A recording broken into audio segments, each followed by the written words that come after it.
Well, it is a controversial topic on a Toronto University campus this month.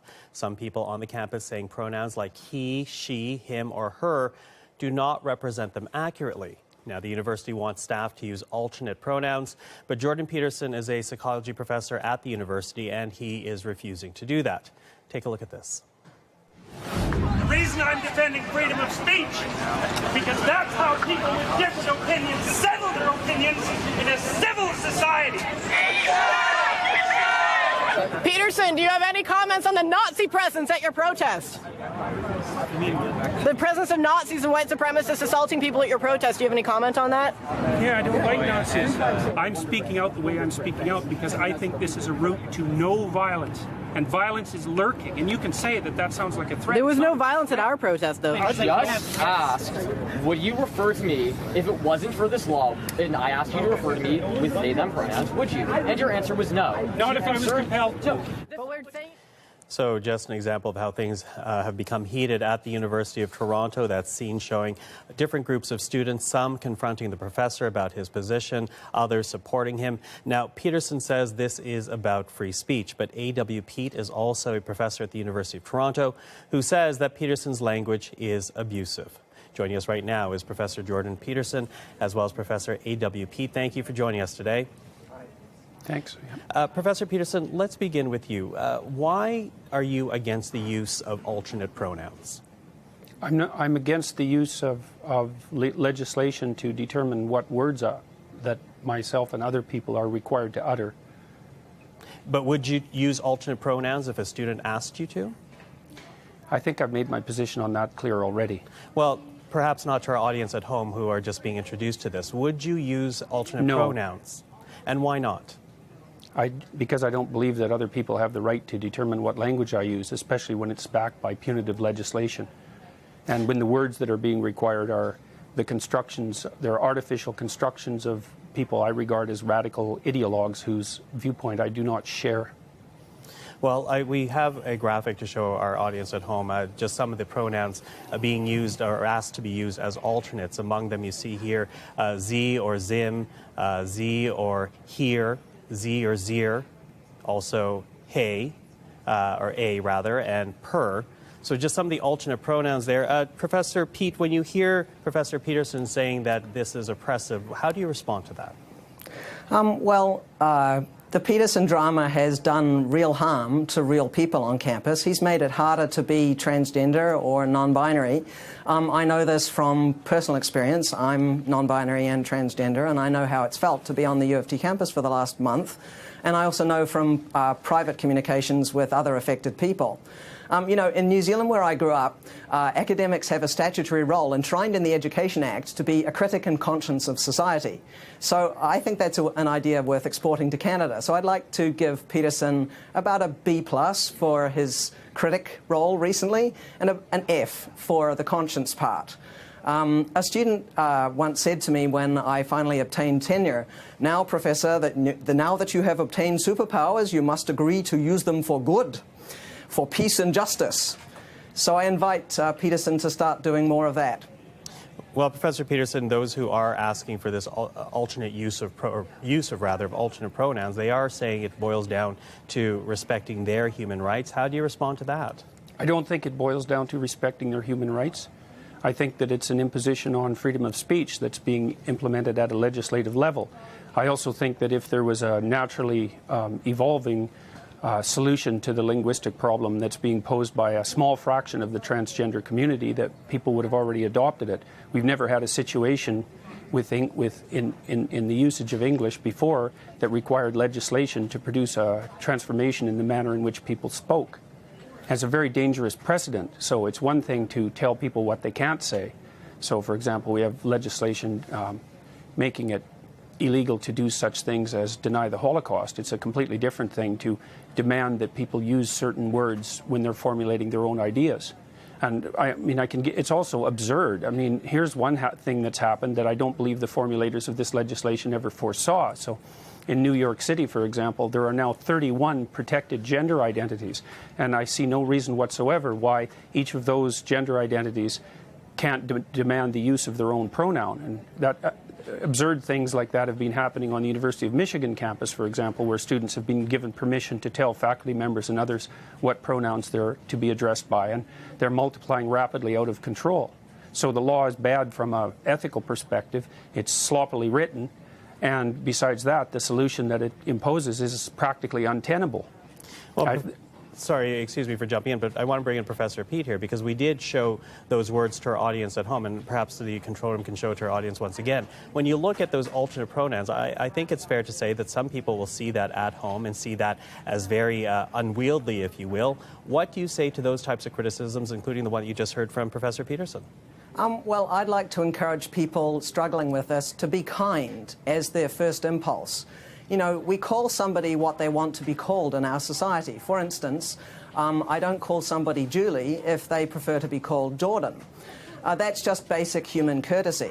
Here's a great little tip for people who are despairing at the possibility of remembering all those pronouns. What I do is just program in the pronoun next to the person's name in my smartphone. So whenever I'm out and about and I've forgotten whether one of my trans friends uses ze or zer or they or them or something else, I just look it up, and it's really super easy.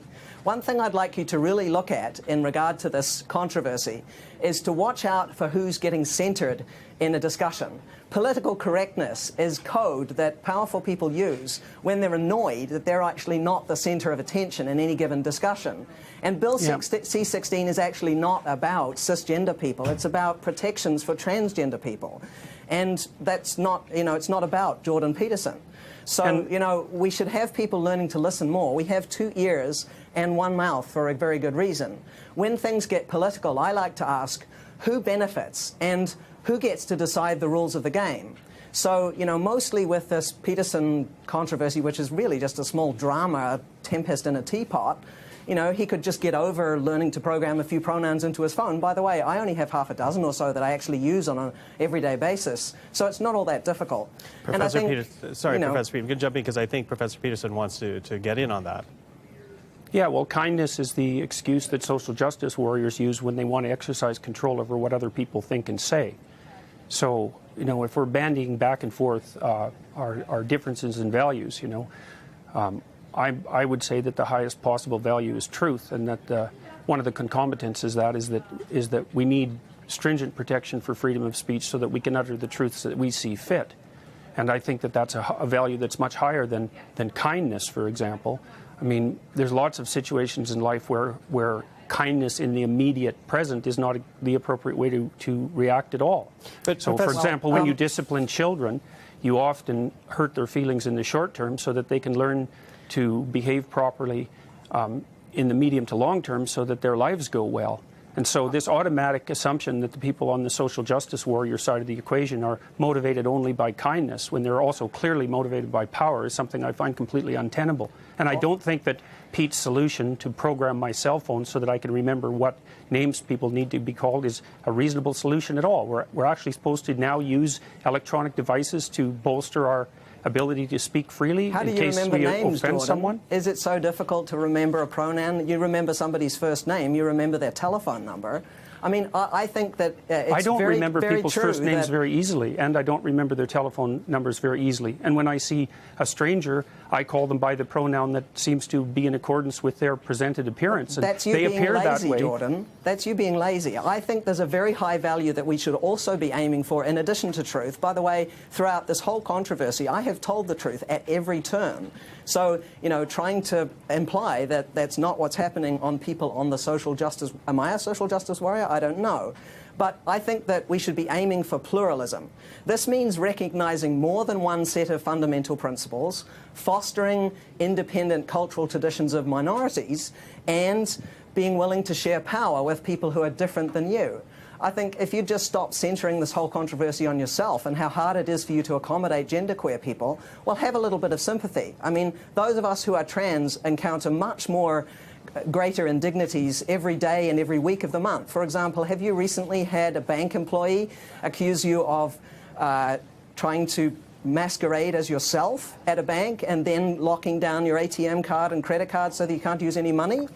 those are the sorts of problems that trans people face every day, being out of housing, being considered, considering suicide. These are really big problems. My refusal to use pronouns because left-wing activists want me to use them has nothing to do with whether or not trans people are having difficulties in society. And I'd also like to point out that I've had many letters of support. Problem, isn't it? I've had many letters of support from trans people, and they tell me that the trans activists don't support them, and most trans people Jordan, actually wanted to be referred to as he or she. Doesn't mean they that weren't you my are friends. Untransphobic. They just weren't because my you friends. know a few people, just because you've talked to a few trans people, you don't know the trans community like the trans community does. You've got no idea what it's like to be trans. Professor Pete, Professor Pete, I'm sorry to interrupt. Let's let Professor Peterson finish his thought, please.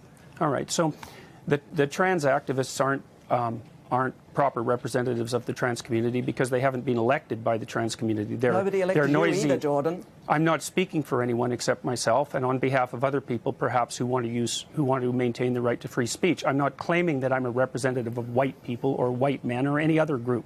I'm speaking on behalf of myself. And so I'm not taking... But Professor Peterson, let me jump in there, though, because we have seen an evolution of language. There are words that we don't use anymore. Not by legislation. Well, legislation or not, there are words that have evolved. We don't use, for example, I'm Asian.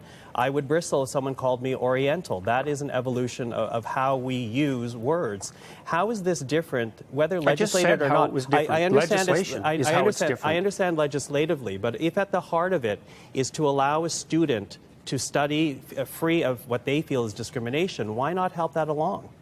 I already made my case for why not help that along. I believe that this legislation is extraordinarily dangerous, and there's other elements of it too that we haven't even got to in our society yet, like the protection for gender expression. And I've looked at gender expression in the Ontario Human Rights Code, and as far as I can tell, gender expression is best summarized in a single word: fashion.